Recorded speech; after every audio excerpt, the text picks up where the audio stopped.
garbage and they had to clean the garbage.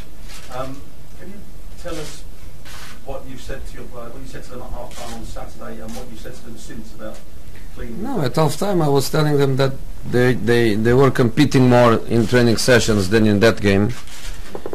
That the game was easy to win, and they were feeling that because they had lots of space to play in the first half, and they were just playing like the goal will arrive. We don't need to push, we don't need to be intense, we don't need to be aggressive.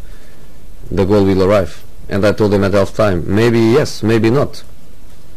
Maybe yes, maybe not. And when you go into this dynamic, it's difficult to change the dynamic. Even if you at half time you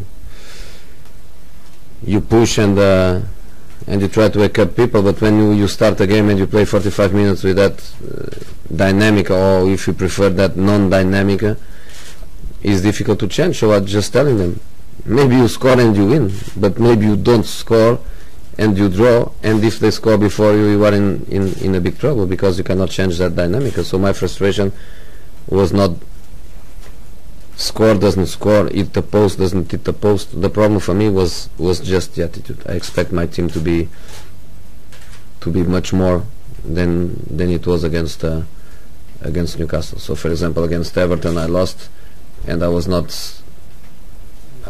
so unhappy because we lost because we were not lucky. We played really well. We played really well, and we couldn't score.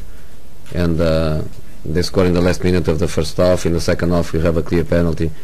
The ref didn't give. But against Everton, I had not one single complaint, and I accept it as a football match, and can happen. This match against Newcastle, I was frustrated because I want my team to be always active and proactive, and not reactive, and not waiting for things to happen.